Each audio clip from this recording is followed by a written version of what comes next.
Kisah kebangkitan dari Injil Yohanes pasal yang ke-20, ayat 1 sampai ayat yang ke-20. Saudara-saudara boleh mengikutinya dan membaca dalam hati. Saya membacanya secara keseluruhan. Kebangkitan Yesus. Pada hari pertama minggu itu, pagi-pagi benar, ketika hari masih gelap, pergilah Maria Magdalena ke kubur itu dan ia melihat bahwa batu yang telah diambil dari kubur. Ia berlari-lari mendapatkan Simon Petrus dan murid yang lainnya yang dikasihi Yesus dan berkata kepada mereka, Tuhan telah diambil orang dari kuburnya dan kami tidak tahu di mana ia diletakkan. Maka berangkatlah Petrus dan murid yang lain itu ke kubur.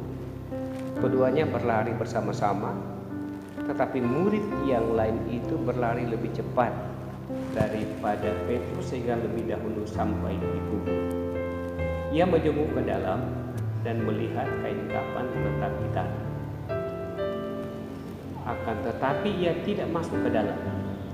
Maka datanglah Simon Petrus juga menyusul dia dan masuk ke dalam kubur itu. Ia melihat kain kafan terletak di tanah. Sedang kain peluk yang tadinya ada di kepala Yesus tidak terletak dekat kain kafan itu, tetapi agak di samping di tempat yang lain dan sudah tergulung. Maka masuklah juga murid yang lain yang lebih dahulu sampai di kubur itu, dan ia melihatnya dan percaya. Sebab selama itu mereka belum mengerti isi kitab suci. Ia mengatakan bahwa ia harus bangkit dari antara orang mati. Lalu pulanglah kedua murid itu ke rumah. Ya, terima kasih karena ada hiasan. Berbeda dengan hari Kamis dan juga hari Jumat. Ini khusus memang perhatian kita tertuju kepada kubur yang kosong ini. Ya, puji Tuhan karena ada bunga-bunga yang sangat indah sekali dan diatur. Saya pikir ini cukup mudah lah. Terima kasih untuk yang sudah membuatnya. Dan syukur juga kepada Tuhan karena ya, kita hadir dibandingkan hari Jumat bertambah 1 orang. Hari Jumat 11 orang. Nah, pasca ini bertambah lagi 1 orang. Puji Tuhan menjadi 12 orang. Semua kursi terisi saya lihat. Wah, tinggal 1. Ya? Bagaimana? Oh, murid Tuhan Yesus ya. Murid Tuhan Yesus. Haleluya. Tapi bukan murid Tuhan Yesus waktu Jumat Agung. Karena waktu Jumat Agung tinggal 11. Tapi murid Tuhan Yesus setelah terpilih Matias. Karena Matias kan dipilih, akhirnya tetap 12. Jadi kita semua ini adalah murid-muridnya Tuhan Yesus. Haleluya. Hanya bedanya murid Tuhan Yesus itu semua laki-laki. Ini murid Tuhan Yesus zaman modern, ada perempuannya. Ya. Saya tadi malam itu bangun jam 1. Saya langsung ke gereja di sini, ya saya berdoa di sini. Tapi saya akhirnya rasa ngantuk. Jadi 1 jam kemudian, jam 2 saya balik ke rumah, saya tidur lagi. Lalu saya mimpi, saudara. Dalam mimpi saya itu kita sudah merayakan Paskah dan mengejutkan saya, semua jemaat datang. Jadi saya bilang sama mereka, loh ini virus corona, tidak boleh ke gereja, tinggal di rumah. Dia bilang, tidak apa-apa Mayor. Habis itu saya terbangun saudara. Jadi mungkin ini adalah satu pertanda. Jemaat tidak datang, tapi hati mereka ada di rumah Tuhan ini.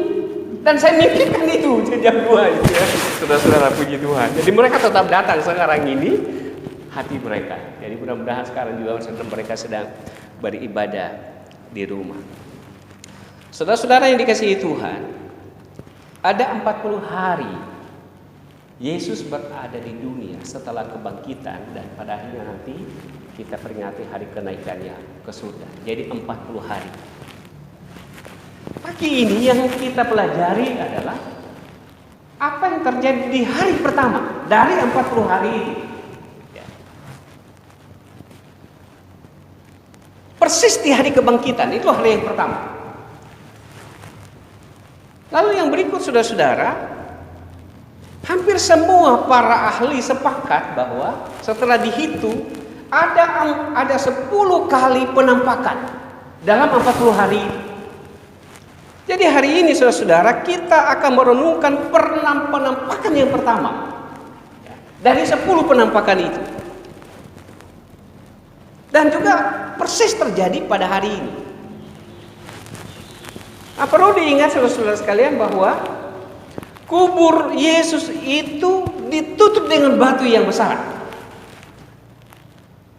Sehingga sejumlah orang yang bisa menyingkirkannya, kalau hanya 1-2, apalagi wanita, itu tidak mungkin.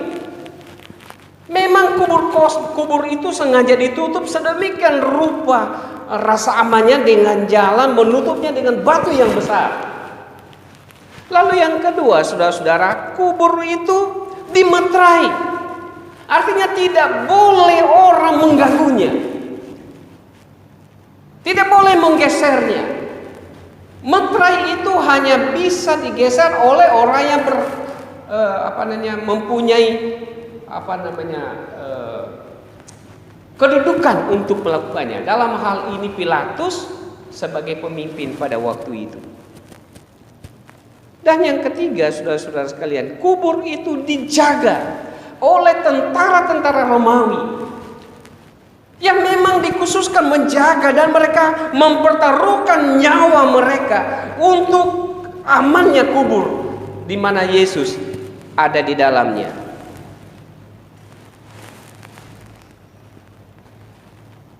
Tapi saudara-saudara sekalian dikasihi Tuhan, upaya-upaya itu semuanya sia-sia. Jadi maksud daripada dimeterai, dijaga, ditutup dengan batu yang besar, supaya memastikan kubur itu aman adanya. Bukan takut Yesus akan bangkit. Kalau kita baca secara detail firman Tuhan, ternyata satu pun tidak ada yang yakin bahwa Yesus akan bangkit. Walaupun sebelum Jumat Agung 4 kali Yesus sendiri mengatakan bahwa saya akan menderita, di mana saya menderita, oleh siapa, dan apa yang akan terjadi pada hari ketiga dia sudah sampaikan. Tapi tidak satu pun yang yakin. Jadi adapun tadi dimeterai, dijaga, dan ditutup dengan batu yang besar, kita baca di dalam kitab suci dengan satu maksud, supaya tidak dicuri mayat Yesus oleh murid-muridnya. Jadi bodoh sekali. Ternyata pemimpin-pemimpin besar itu bodoh juga. Untuk apa? Lalu taruh di mana? Nanti seperti apa kalau memang itu dicuri? Tetapi waktu itu memang mereka sumpah, saudara sekalian ya. Mereka buntu, pikiran mereka tidak jalan. Sehingga mari kita jaga kubur itu dengan sedemikian rupa supaya tidak dicuri oleh murid-murid. Tapi saudara sekalian yang dikasihi Tuhan, apa yang terjadi di hari pertama minggu itu dan hari pertama pada 40 hari ketika Yesus masih ada di dunia? Kita baca saudara bahwa Yesus bangkit. Yesus bangkit. Memang secara detailnya seperti apa kita tidak tahu. Bagaimana mungkin ketika Yesus di dalam, kan seperti yang kita baca tadi bahwa kain kafannya sudah tergulung, sudah kosong, Tuhan sudah tidak ada di situ, pintu kubur itu sudah terbuka. Tapi ada peristiwa-peristiwa penting terjadi pada hari itu. Jadi kalau hari Jumat itu terjadi gempa bumi, lalu tirai di bait Allah itu terbuka, satu pertanda bahwa semua orang boleh datang kepadanya. Gempa bumi juga terjadi pada waktu kebangkitan. Artinya ada peristiwa yang besar dan ditandai juga dengan peristiwa yang terjadi di alam ini dengan adanya gempa bumi. Yesus mengalahkan maut, saudara-saudara sekalian. Dan ini tidak terbantahkan. Bukan saja kitab suci ini mengatakannya dari semua Injil, tapi juga ternyata dari segi sejarah dapat dibuktikan bahwa memang benar-benar Yesus mati dan juga benar-benar Yesus bangkit dari antara orang mati. Jadi tidak ada keraguan sekalipun. Jadi kita tidak merayakan sesuatu yang sifatnya mitos di sini, tapi sebuah realitas bahwa Yesus mati dan hari yang ketiga dia bangkit dari antara orang mati. Pesan apa yang paling utama, saudara-saudara? Saya langsung saja sampaikan. Yesus bangkit dari antara orang mati, menunjukkan keilahiannya. Sehingga sering sekali kita dengar kebangkitan Yesus sebuah proklamasi. Proklamasi tentang keilahiannya. Dan itu sebabnya saudara-saudara sekalian ditandai dengan orang beribadah pada hari Minggu. Waktu itu ibadah tidak ada hari Minggu, hanya hari Sabtu saja. Belum juga ada ibadah hari Jumat seperti saudara-saudara kita Muslim lakukan. Karena Muslim muncul di tahun 500-an sampai tahun 600-an. Jadi orang beribadah hanya hari Sabtu saja sebagai hari Sabat. Lalu tiba-tiba ada ibadah pada hari Minggu. Murid-murid berkumpul pada hari itu, menandai peribadatan dilakukan untuk menyembah Yesus yang bangkit pada hari pertama itu. Nah, saudara perhatikan semua tanggal merah. Terbitan apa saja? Hari Minggu itu tanggal merah. Hari libur, libur sekolah, libur kantor. Orang jalan-jalan separuh, tapi orang Kristen beribadah. Nah, apapun lah, yang penting tanggal itu tanggal merah. Kenapa tanggal merah? Tidak ada jawaban lain selain Yesus bangkit pada hari itu. Jadi luar biasa ya saudara sekalian ya. Kebangkitan Tuhan kita Yesus Kristus, semua orang merayakannya walaupun mungkin tidak terang-terangan. Tapi ketika mereka tidak ke kantor, tidak ke kampus, tidak ke sekolah, berarti mereka merayakan sebenarnya. Dan apalagi kita, bukan saja merayakan seperti orang lain, tapi kita ada di rumah Tuhan pada hari ini. Puji Tuhan. Saudara sekalian yang kasih Tuhan, penampakan yang pertama dan 10 kali penampakan itu terjadi di hari Minggu seperti saya sampaikan tadi. Kalau kita baca semua Injil, tidak hanya dari Yohanes tadi. Ternyata yang awal-awal itu semua wanita ternyata. Belum ada Petrus, Yohanes, Matius. 3 orang yang dikasihi Yesus itu ada 3 orang, Yohanes, Matius, dan Yakobus. Mereka tidak ada. Mereka begitu takut sehingga mereka tidak kemana-mana. Tapi 4 wanita, saudara-saudara sekalian, pergi ke kubur. Dimulai dari hari Sabtu. Jadi tadi malam itu kita bijak-bijak di sini, kami ada bistro di sini tadi malam. Hari Minggu, hari Sabtu itu mereka beribadah di Bait Allah dan memperingati atau ibadah Sabat. Ternyata mereka membeli rempah-rempah itu sore menjelang malam. Jadi orang Yahudi itu menandai berakhirnya Sabat dengan tiupan sangkakala jam 6 sore. Jadi jam 6 sore hari Sabtu itu sangkakala ditiup. Itu sangkakala ada yang pendek, ada yang besar, dari tanduk binatang semacam kambing lah begitu tapi panjang. Dan sangkakala itu dibuat sangat nyaring sekali dan itu dibunyikan setiap jam 6 pada hari Sabtu menandai Sabat sudah lewat. Setelah itulah Maria dan wanita yang lain mencari rempah-rempah. Jadi menjelang malam sudah.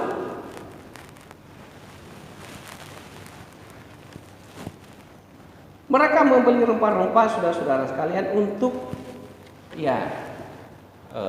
semacam memberi wangi-wangian kepada mayat Yesus. Dan mudah juga kita mengerti untuk apa? Cinta mereka, hormat mereka kepada Tuhan. Mereka ke kubur juga itu tidak yakin bahwa Yesus bangkit, bukan. Jadi untuk meminyaki, sehingga dalam perjalanan mereka terpikir, siapa yang gulingkan batu itu? Siapa para wanita itu? Maria Magdalena, Maria istri dari Kleopas, lalu Salome dan Yohana. 4 orang itu. Nah, luar biasa lah ya. Pantas saat ini lebih banyak murid Tuhan Yesus yang wanita daripada laki-laki. Wanita isi saya 1, 2, 3, 4, 5, 6, 7, 8, 9. Hanya 3 saja murid Tuhan Yesus yang laki-laki yang ada di pagi ini. Dan di hari pertama itu para wanita 4 orang ini mungkin bergantian barangkali atau satu-satu. Tapi yang pasti kalau saya baca di dalam sejarah kerajaan Allah, Mereka itulah yang pertama bertemu dengan Yesus, dan itulah penempatan yang pertama. Ada dua perenungan, saudara sekalian. Yang pertama, jangan takut. Dari mana kalimat ini? Di mana diucapkan? Oleh siapa? Malaikat. Dikubur. Ya. Disampaikan kepada para wanita yang datang pagi-pagi itu. Jadi dalam peristiwa Jumat Agung, saudara-saudara sekalian, mereka begitu takut. Jadi ketakutan peristiwa Jumat Agung itu masih melekat pada diri mereka karena belum lama peristiwa itu terjadi. Jadi kengerian akibat penyaliban itu membuat mereka masih takut. Kemudian kubur yang kosong. Ya bagaimanapun juga ya saudara, saya tidak bisa bayangkan kalau kita ke kubur sana lalu tiba-tiba ada kubur yang kosong. Mungkin langsung kita lari terdiri pada saat. Seperti itulah Maria Magdalena, Maria istri Kleopas, Salome dan juga Yohana. Setelah mereka melihat kubur, mereka tentu takut. Karena tidak ada siapa-siapa lagi di situ. Dan mereka juga yakin bahwa ini tidak salah. Ini betul-betul kubur Tuhan Yesus. Lalu ada lagi ketakutan mereka, saudara, ya karena kehadiran malaikat itu. Nah, tiba-tiba muncul malaikat, siapa yang tidak tahu? Dan yang terakhir, mereka takut karena ada tentara di situ. Tentara yang bengis, tidak seperti tentara kita di Indonesia ya. Mereka ramah-ramah kepada masyarakat. Ya, mereka baik-baik pada masyarakat. Tapi tentara Romawi itu tentara yang bengis, itu terkenal dan membuat mereka takut. Lalu mungkin ada sumber-sumber lain yang membuat para wanita ini takut. Tapi malaikat katakan kepada malaikat itu diutus oleh Tuhan pasti untuk mengatakan kepada mereka jangan takut. Nah, saudara sekalian yang dikasihi Tuhan, saya langsung aplikasi saja pada kondisi kita sekarang. Ada orang yang tidak takut sekarang, ya hanya karena firman Tuhan mengatakan begitu. Tetapi sebenarnya banyak orang begitu takut untuk sekarang ini. Takut terjangkit virus corona. Kemarin gubernur memberikan respon yang sangat tegas sekali karena ada penolakan mayat dari seorang perawat ditolak dimakamkan. Memang menyedihkan juga. Kenapa itu harus bisa terjadi? Padahal tingkat amannya itu sudah sedemikian dipastikan sehingga tidak masalah sebenarnya. Sampai-sampai gubernur mohon supaya jangan terjadi begitu. Nah ini membuat ketakutan banyak orang. Karena kalau terjangkit, wah, tidak bisa bayangkan hal-hal lain yang akan terjadi. Ketakutan apa lagi saudara? Saya juga sudah sampaikan dari Jumat. Akibat corona banyak perusahaan tutup, mal-mal tutup, sehingga banyak karyawan yang dirumahkan. Jadi mencari pekerjaan nyaris tidak mungkin untuk sekarang. Padahal kalau kita lihat angkatan kerja di Indonesia ini jutaan angkatan kerja. Jadi jangankan mendapat pekerjaan yang baru, yang sudah bekerja saja dirumahkan untuk sekarang. Bagi mereka yang sudah bekerja, saudara-saudara sekalian, kita semua tahu dampak yang ditimbulkan virus corona ini karena tidak boleh ini, tidak boleh itu. Tentu menurun drastis.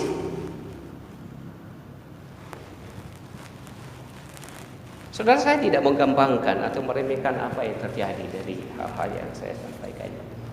Tetapi dari firman Tuhan yang kita baca, ada jangan takut di sana untuk menghadapi masa-masa yang sulit. Kenapa? Tuhan bangkit dari antara orang mati, mengalahkan itu semua. Saya ingin menyampaikan poin yang penting pada bagian ini. Di dalam Tuhan yang bangkit dari antara orang mati itu ada hari esok.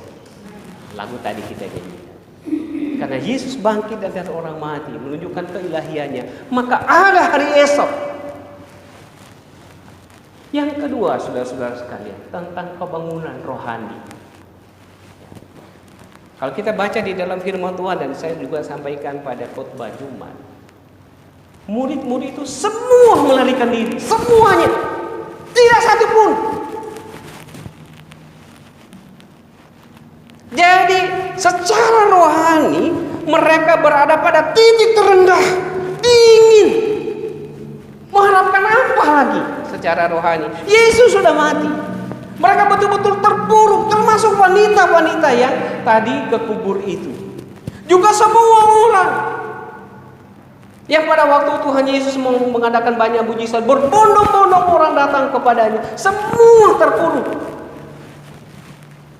Saudara sekalian dikasihi Tuhan, saya langsung pada poinnya. Mari kita melihat sejarah kekristenan. Justru pada saat seperti itu kebangunan rohani terjadi. Saudara-saudara, di mana hal itu terjadi? Ternyata bukan di bait Allah. Gereja waktu itu belum ada, yang ada di bait hanya bait Allah saja. Dan kebangunan rohani secara Kristiani mula-mulanya tidak terjadi di rumah Tuhan atau di bait Allah, tapi justru terjadi di dalam setiap rumah. Karena murid-murid itu tidak beribadah hari Minggu di bait Allah, tidak. Mereka beribadah di rumah, saudara-saudara sekalian. Ya, ada kesamaannya walaupun mungkin tidak sama persis seperti sekarang. Jadi murid-murid pertama setelah bangkit, Tuhan Yesus bangkit dari antara orang mati itu beribadah di rumah, sekarang juga beribadah di rumah. Disitulah kesamaannya, saudara-saudara sekalian. Lalu apa yang Tuhan nantikan dengan kondisi seperti ini, di mana jemaat tidak bisa datang ke gereja, beribadah di rumah saja? Tetap Tuhan nantikan akan terjadi kebangunan rohani. Dari mana, saudara? Dari rumah-rumah kita. Ibadah-ibadah besar yang terjadi di zaman ini, bukan sekarang ini, sekarang kan bisa. Tapi kalau kita lihat di berbagai sumber, di YouTube khususnya, ada ibadah-ibadah besar dihadiri puluhan ribu orang, ada yang ratusan ribu orang. Misalnya yang terjadi di Afrika, ada gereja-gereja yang besar, ada yang begitu tinggi-tingginya itu sampai kalau gereja Santo Paul di London itu 520 anak tangga sampai di puncaknya. Sehingga kita bisa melihat kota London, 525 anak tangga. Tinggi sekali, besar sekali, megah sekali. Umat yang begitu banyak di zaman ini beribadah, gereja-gereja yang besar sudah sekarang di berbagai belahan dunia, diawali dengan ibadah di rumah yang dilakukan oleh para murid dan dilanjutkan dengan orang-orang percaya awal-awal mulanya, saudara-saudara sekalian. Karena itu jangan pandang enteng ibadah di rumah. Saya berharap saudara yang ada di rumah ini serius beribadah di rumah. Karena ada fakta sejarah bahwa kebangunan rohani justru dimulai dari ibadah di rumah dan terus berkembang sampai 2000 tahun sekarang ini. Inilah pesan Paskah yang saya sampaikan, saudara sekalian. Mungkin sederhana saja, mungkin juga rasanya ini berulang.